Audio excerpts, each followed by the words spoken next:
महादेव के असंख्य नामों में से एक नाम है मल्लिकार्जुन। लेकिन शिव को मल्लिकार्जुन कहते क्यों हैं? नमस्कार, कैसे हैं आप?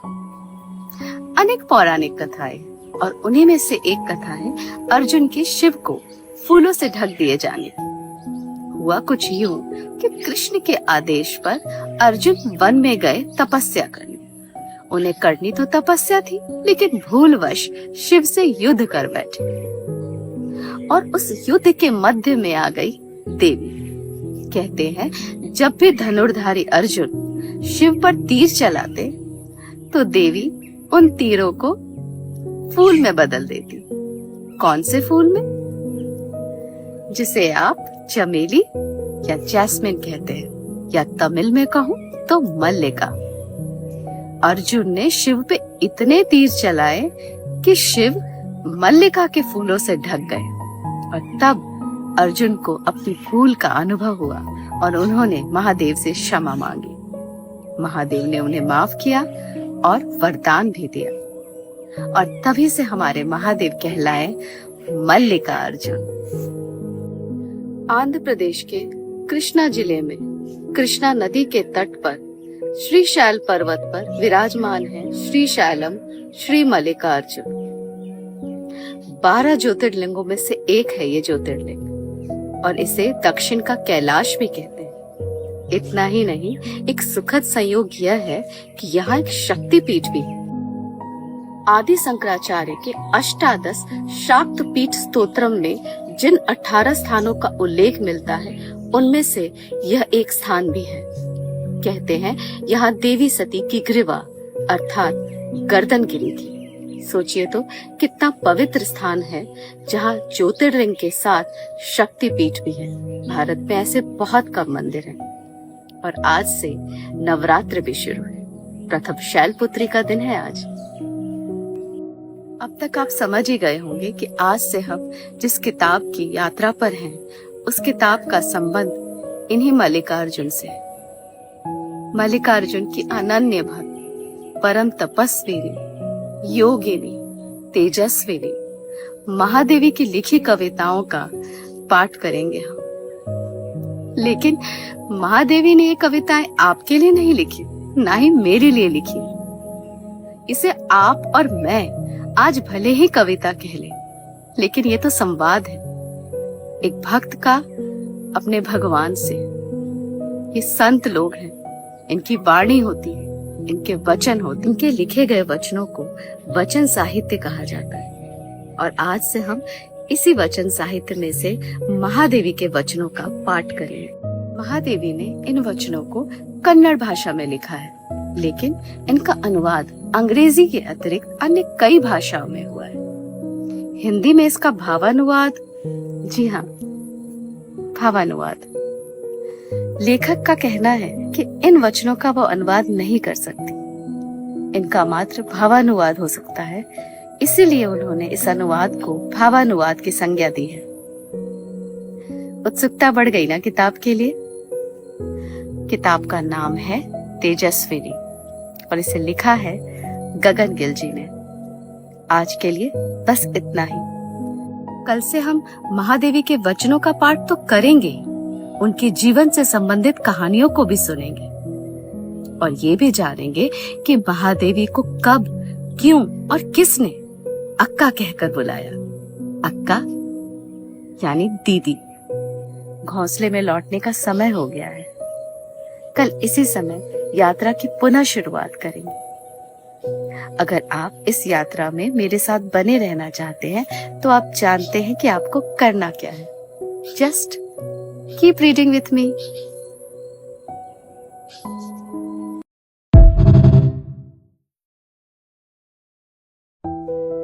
छिप जाते हैं लोग, पुरुष हो या स्त्री, सरक जाए यदि लज्जा को ढके उनका अधोवस्त्र।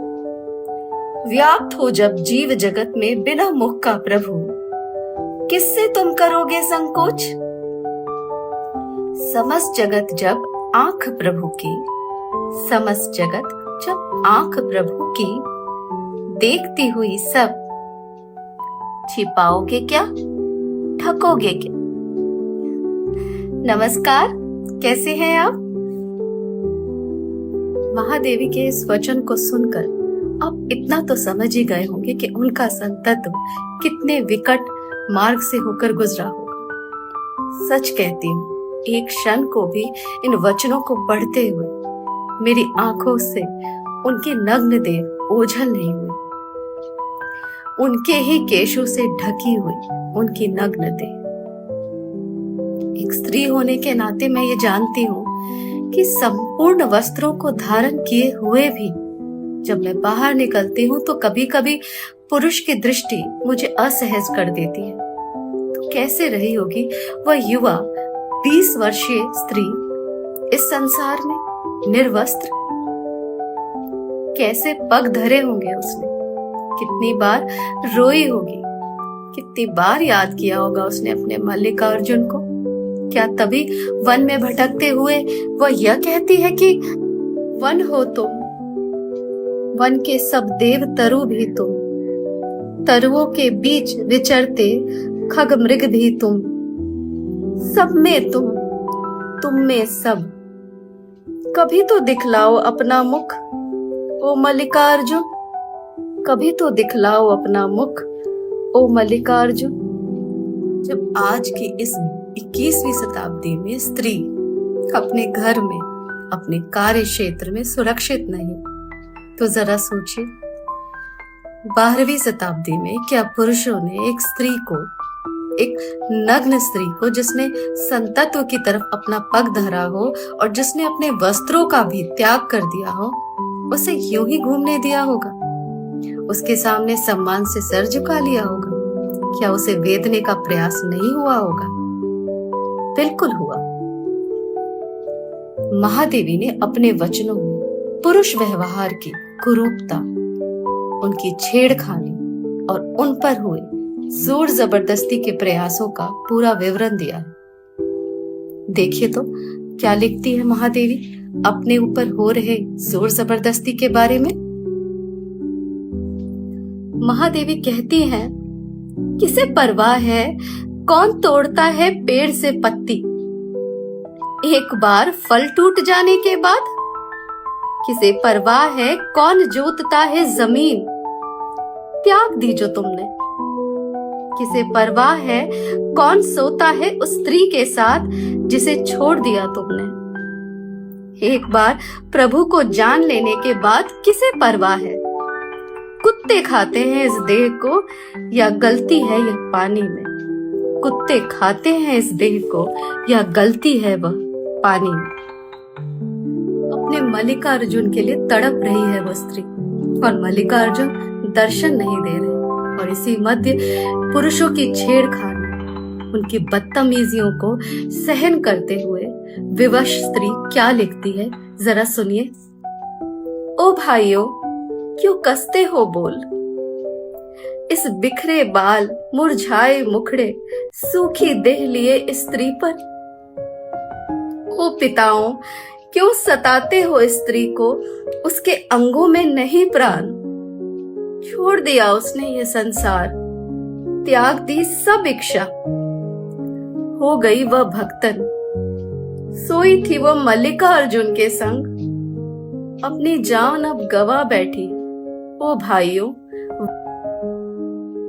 ये नहीं जानती कि मल्लिकार्जुन ने कब उन्हें आकाश उड़ाया, लेकिन ये जानती हूँ कि वे जान गई थी कि आकाश को ओढ़ा भी जा सकता है और बिछाया भी। ये भी जानती हूँ कि वो जान गई थी कि आवरण और नग्नता दोनों एक छिलका है। तभी तो वो कहती हैं कि भूख के लिए गांव का दिया भिक्षा अन्न, प्यास के लिए नदियां कुएं तालाब, सोने के लिए मंदिरों के खंडहर, आत्मा के संग को तुम मेरे पास। ओ मल्लिकार्जुन, आत्मा के संग को तुम मेरे पास। लेकिन इस जानने समझने के दौरान कितनी बार लोगों की बातों को उन्हें सहना पड़ा होगा, कितनी बार प्रताड़ित हुई होंगी, कितने ईंट पत्थर उन्होंने अकेले झेले होंगे। आज नवरात्र का दूसरा दिन है, देवी ब्रह्मचारिणी का दिन। और कल से हम अक्का महादेवी के वचनों का पाठ कर रहे हैं, जिसका भावानुवाद गगन गिलजे ने किया है और किताब का नाम है तेजस्विनी।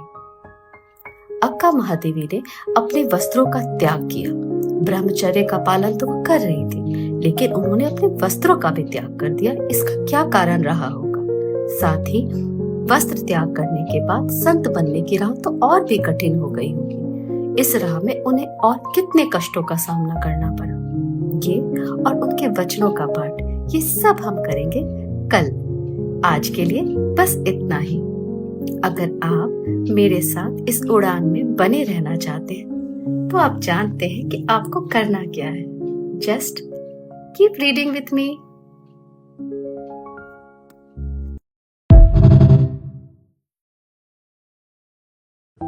यह शरीर तो स्वयं एक आवरण है जिसे आत्मा ने धारण कर रखा। मैंने मनुष्य का, तुमने चिड़िया का। फर्क बस इतना है कि तुम वस्त्र नहीं पहनती और मुझ पर इन्हें पहने रखने की पाबंदी है।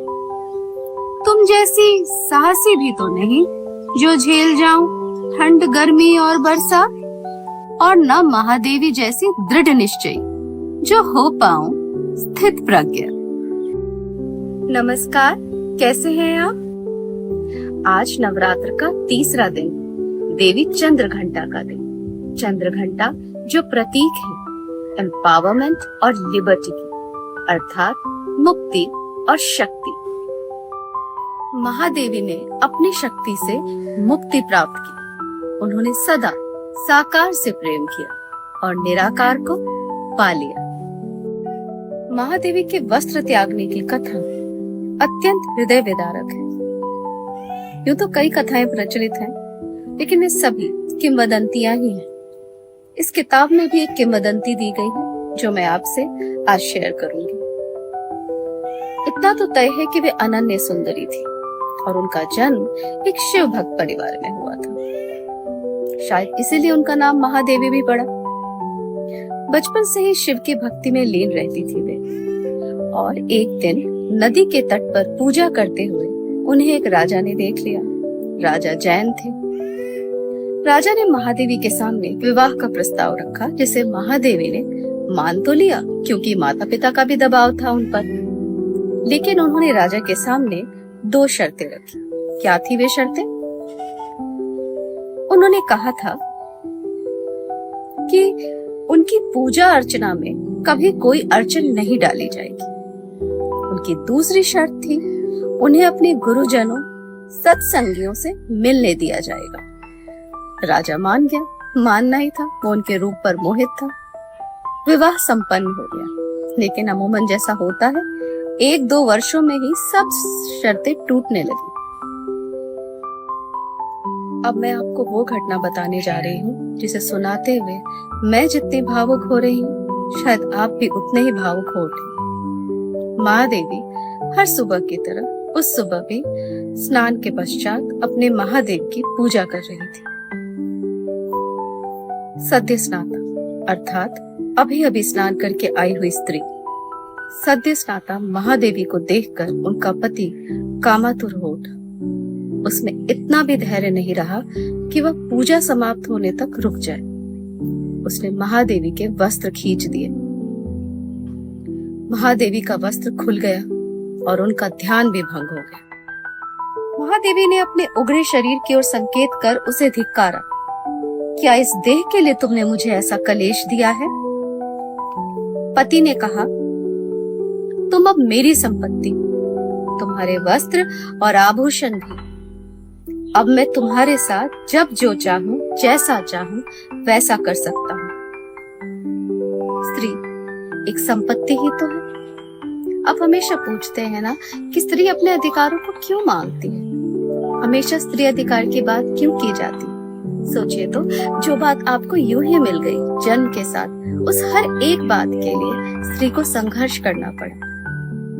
मैं बुद्ध और महादेवी की तुलना नहीं कर रही, लेकिन जब बुद्ध बाहर गए तो रात अंधेरे गए और महादेवी गई बताकर। इतना ही नहीं, तिरस्कार, अपमान झेल कर। मेरे लिए दोनों ही सम्मानीय है, लेकिन महादेवी के शौर्य के सामने मेरा सिर बार बार झुकेगा। अपने एक वचन में अपने पति को संबोधित करते हुए वे कहती हैं, ये रखपति जो मरणशील जरा जर्जर, झोंक इन्हें चूल्हे की आग में, मेरी माँ झोंक इन्हें चूल्हे की आग में, ये रखपति। उसके बाद जीवन भर उन्होंने कोई आवरण धारण नहीं किया। अपने काले लंबे केशों से जितना हो सका स्त्री उभारों को ढका। उसे निरावरण देह ने शिव तत्व की खोज की यात्रा आरंभ की, स्वयं का वध किया।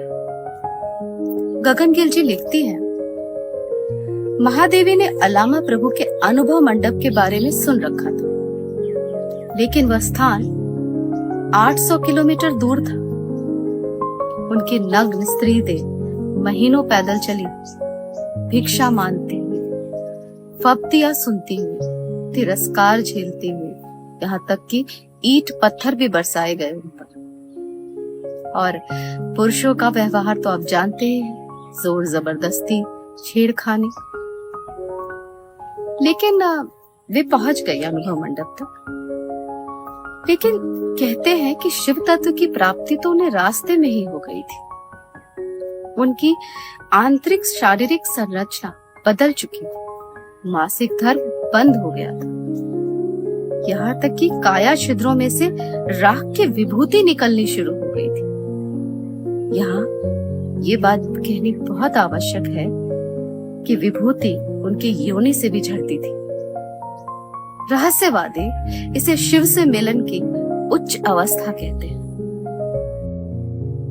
और आखिरकार वे पहुंच गई अनुभव मंडप तक अल्लामा प्रभु से मिलने। लेकिन उन्हें अंदर नहीं जाने दिया गया, उन्हें द्वार पर ही रोक दिया गया। एक नग्न स्त्री को इतने बड़े संतों के बीच कैसे जाने दे सकते हैं? और आखिर ये अल्लामा प्रभु है कौन? ये और महादेवी के अन्य वचनों को, ये सब हम सुनेंगे, पढ़ेंगे और जानेंगे, लेकिन कल। आज के लिए बस इतना है। आप तो जानते ही हैं कि आजकल हम तेजस्विनी की यात्रा पर हैं, अक्का महादेवी के वचनों की, जिसका भावानुवाद गगनगिल जी ने किया है। लेकिन आज यात्रा यहीं समाप्त करती हूँ, वरना आप कहेंगे ये तो बोलती है और रुकती ही नहीं। कल मिलेंगे और कल इस यात्रा को आगे बढ़ाएंगे। और अगर आप इस यात्रा में बने रहना चाहते हैं तो आप जानते हैं ना आपको करना क्या है। Just keep reading with me.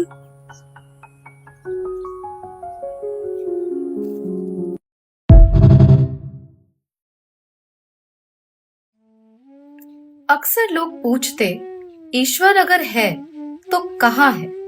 क्यों नहीं रोक देता हिंसा? काट क्यों नहीं देता दानवों की गर्दन?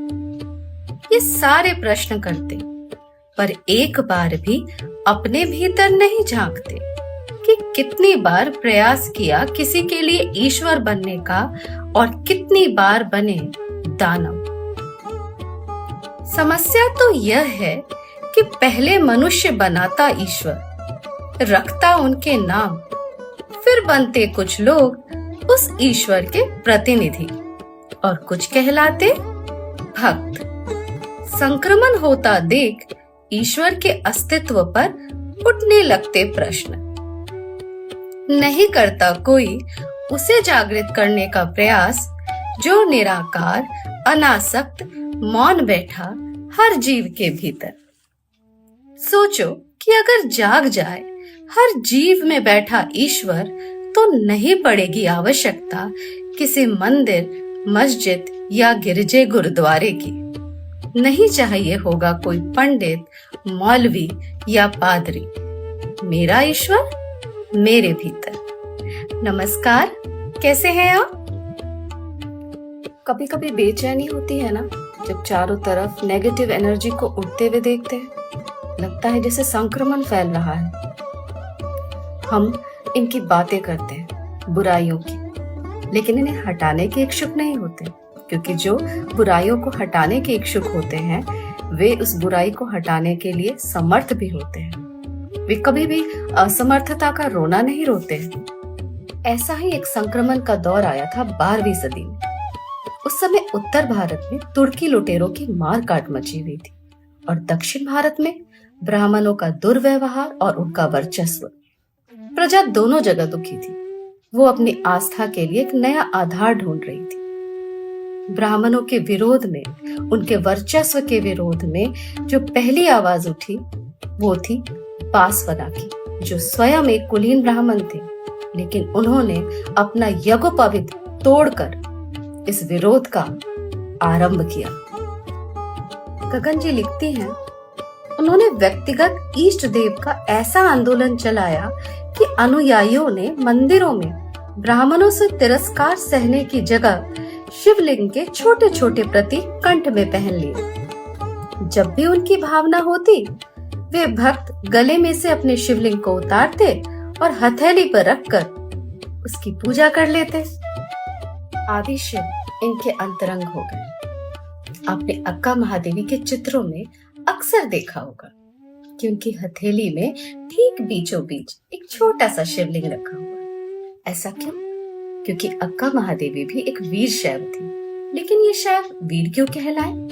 क्योंकि जाति व्यवस्था का विरोध करने के कारण वे लगातार ब्राह्मणों की हिंसा का शिकार होते रहते थे। लेकिन उन्होंने इसका प्रतिकार किया, साथ ही साथ साहस के साथ लड़ते रहे, लेकिन मंदिर में कभी प्रवेश नहीं किया। जानते हैं क्यों?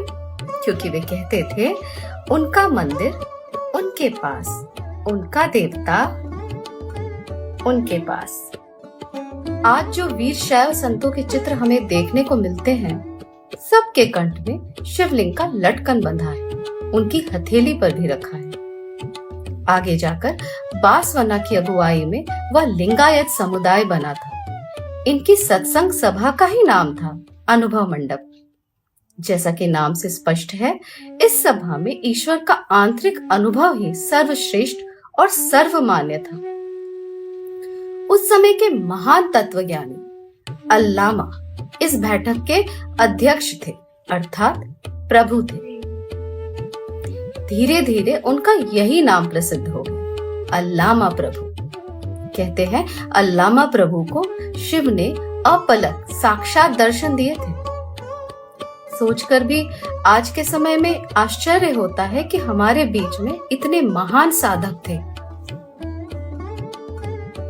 महादेवी ने भी अल्लामा प्रभु और उनके अनुभव मंडप के बारे में सुन रखा था, और जैसा कि मैंने आपको पिछली बार बताया था, वे 800 किलोमीटर की लंबी दूरी तय करके अनुभव मंडप पहुंच गई। लेकिन एक नग्न स्त्री को देखकर हड़कंप मच गया। लोगों ने उन्हें रोकने का प्रयास किया। अपने नग्न शरीर को लंबे केशों से ढके हुए, भभूत से सनी हुई स्त्री जब चली हुई आ रही थी, उसे देखकर हड़कंप मचना तो स्वाभाविक ही था। लोग उसे रोक रहे थे और वो रुक नहीं पा रही थी किसी से। लोग उससे प्रश्न करना चाहते थे पर प्रश्न भी नहीं कर पा रहे थे। लोग उसकी जांच करना चाहते थे पर कौन स्पर्श करे उसका। तभी उन्हीं में से एक भक्त, बोमैया जिनका नाम था, उन्होंने महादेवी की शारीरिक जांच की। हर अंग की जांच हुई, बकायदा योनि की भी, और आश्चर्य कि उनकी योनि से भी भभूत झर रहा था। बहुत संभव है कि उस जांच के बाद ही या उस समय ही उनके मन में इन शब्दों ने वचन का आकार लिया होगा।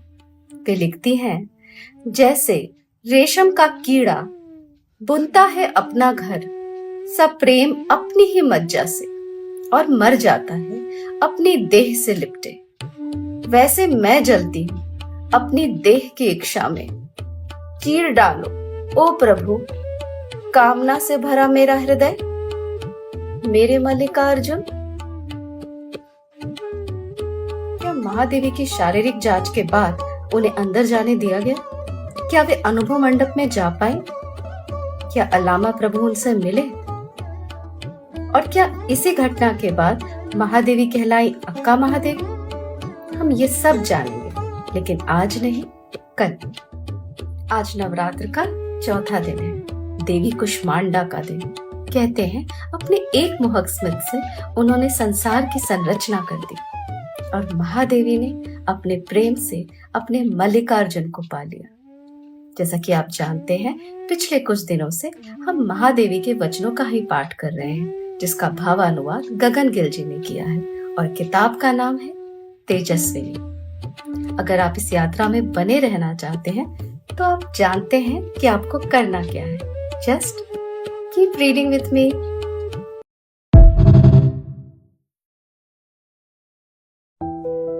एक स्त्री को अपमानित करने के लिए उसे नग्न किया जाता है। भरी सभा में उसके केश पकड़कर उसे घसीटा जाता है।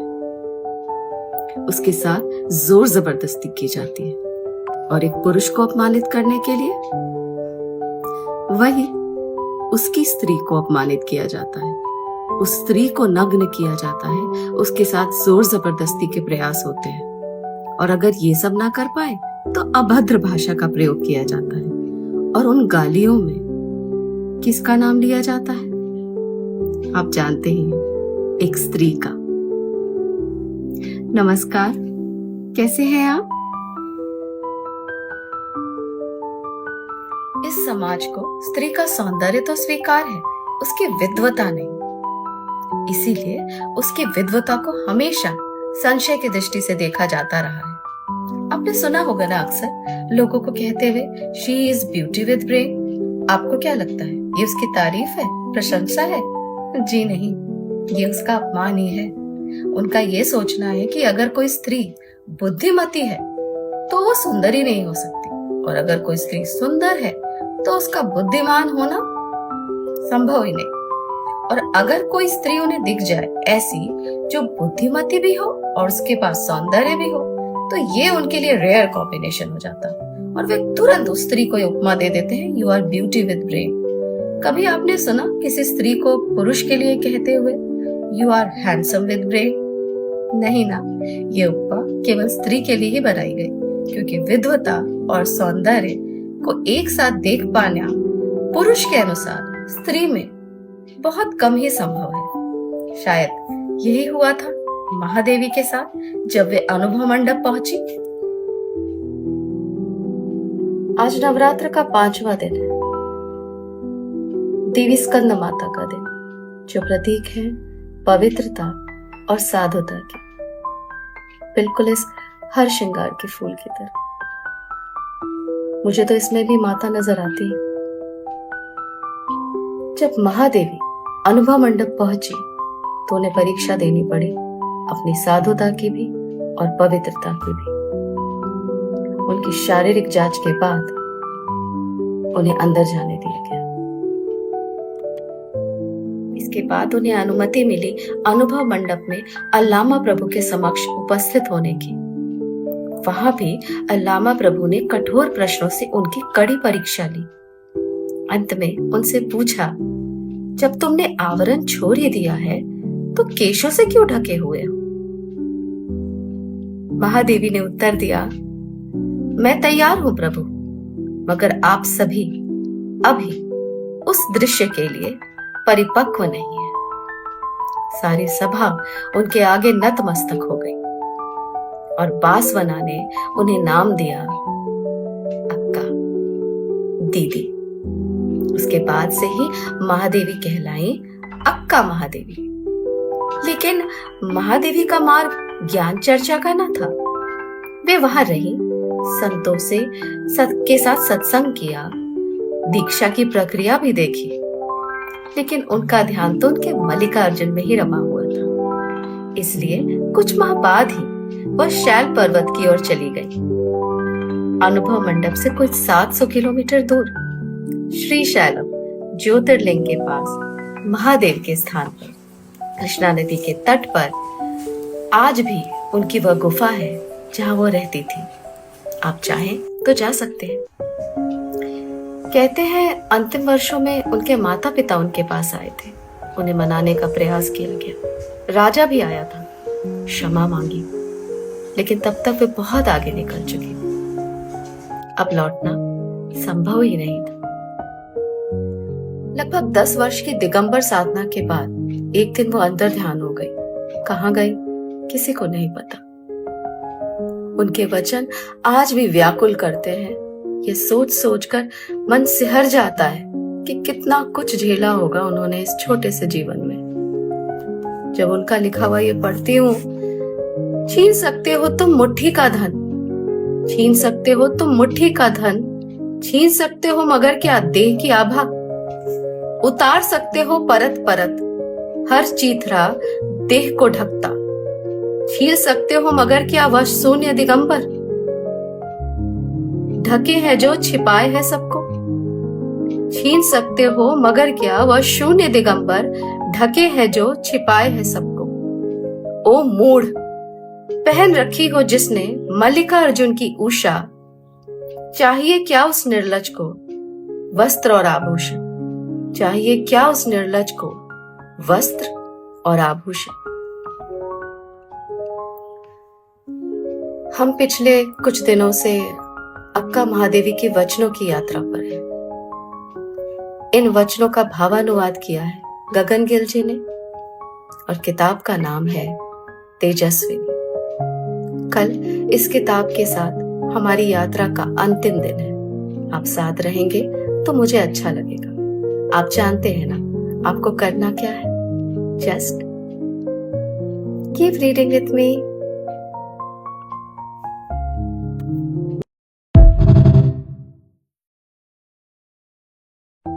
एक ही तन है एक ही मन, एक ही तन है एक ही मन, तब और किस मन से ध्यान करूं देव, किस मन से रहूं संसार में तल्लीन।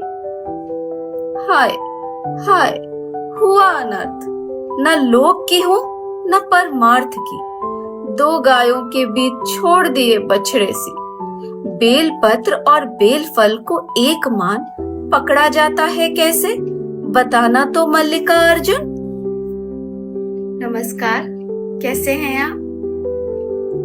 शिव भक्त परिवार में जन्म लेना संयोग हो सकता है, लेकिन शिव के प्रेम में आकंठ डूब जाना नहीं। इस संसार में पुरुष और स्त्री से भिन्न भिन्न अपेक्षा की जाती है। पुरुष से पत्नी व्रता होने की अपेक्षा नहीं करता ये समाज, लेकिन पत्नी से पतिव्रत निभाने की पूरी आशा की जाती है। पति का व्यवहार चाहे जैसा भी हो, अच्छा या बुरा, लेकिन पत्नी से अपेक्षा यही की जाती है कि वह आजीवन अपने पति की सेवा करे, क्योंकि पत्नी का स्वर्ग तो पति के चरणों में ही होता है ना। आज स्थिति बदल गई है, लेकिन सोचिए तो 12वीं शताब्दी में, तब जब स्त्री के पास कोई अधिकार ही नहीं था, वो मात्र किसी की पत्नी या बेटी या बहन ही होती थी। उस समय जब हिंदू समाज में तलाक शब्द मान्य भी नहीं था।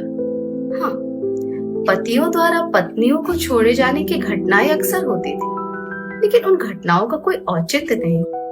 महादेवी ने अपने पति का त्याग किया, विवाह को तोड़ा और साथ ही साथ वस्त्रों का भी त्याग कर दिया। जिस संसार में संपूर्ण वस्त्रों में भी स्त्री सुरक्षित नहीं, उस संसार में एक नग्न स्त्री का यूं ही चलना, सोचिए तो, सोचकर भी रूह कांप उठती है।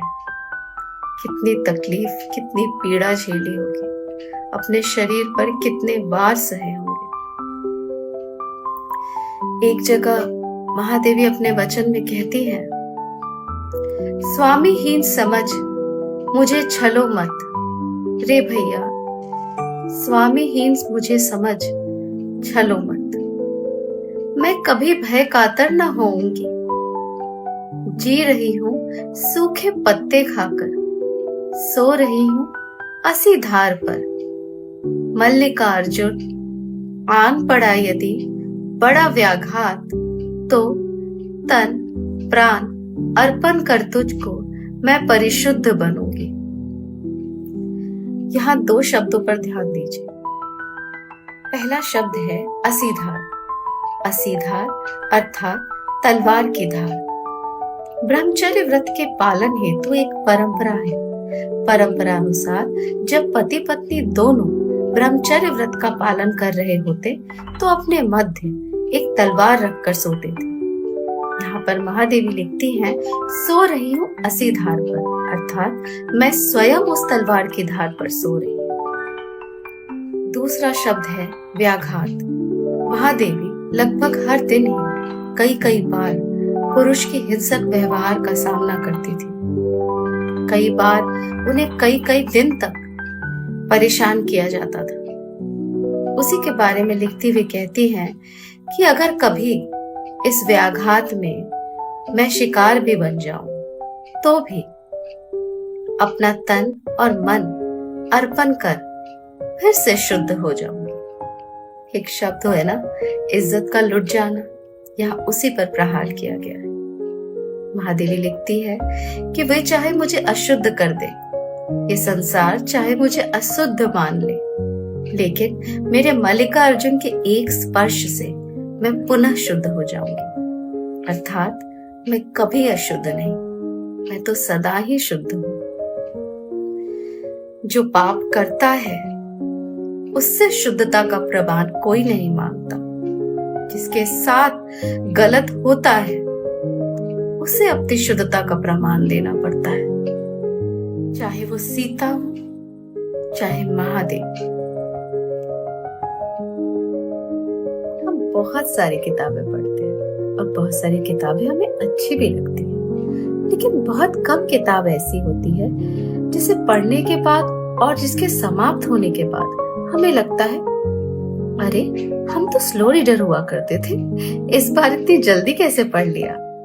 मन करता है वो किताब कभी समाप्त ना हो। ये किताब मुझे कैसी लगी ये मैं आपको नहीं बताने वाली, क्योंकि मैंने आपसे पहले ही कहा है हम यहाँ किताब को साथ पढ़ेंगे, लेकिन निर्णय लेने का अधिकार आपका और बस आपका होगा।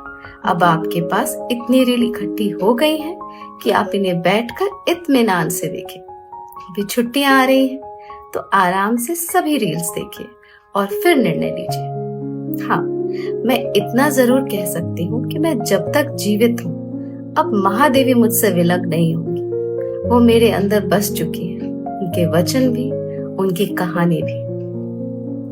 और अब जाते जाते मैं चाहती हूँ कि महादेवी का लिखा हुआ ये वचन आप जरूर सुने, क्योंकि इस वचन में वे अपनी मल्लिकार्जुन के रूप का बखान कर रही हैं। चमकीले लाल केश कुंडल, चमकीले लाल केश कुंडल, माथे पर मणि मुकुट, मोती जैसे दांत, मुस्काते मुख में जड़ी आंखें, आभासित जिनसे 14 खंड। मैंने देखी प्रभु की दीप्ति और भर आई मेरी प्यासी आंखें। मैंने देखा गर्वीले प्रभु को, मैंने देखा गर्वीले प्रभु को, जिसके लिए पुरुष, सब स्त्रियां हैं पत्नियां। मैंने देखा परम पुरुष को, मैंने देखा परम पुरुष को क्रीड़ा करते आदि शक्ति से। मैंने देखा परम पुरुष को क्रीड़ा करते आदि शक्ति से। आज नवरात्रि का छठा दिन है, माँ कात्यायनी का दिन, शक्ति का दिन। शक्ति का ये पर्व जो हम मना रहे हैं वो आपको बहुत मुबारक हो। आज मैं इस किताब के साथ अपनी उड़ान को विराम दे रही हूँ, लेकिन बहुत ही शीघ्र कुछ नई कहानियों और नई किताबों के साथ वापस आऊंगी। मैंने कहानियों भी कहा ना, क्यों? ये तो आपको तभी पता चलेगा जब मैं एक छोटे से विराम के बाद वापस आऊंगी। तब तक अपना ध्यान रखिए और नवरात्र का ये जो उत्सव है उसे मनाइए। छुट्टियां भी एंजॉय कीजिए, लेकिन just keep reading. Take care.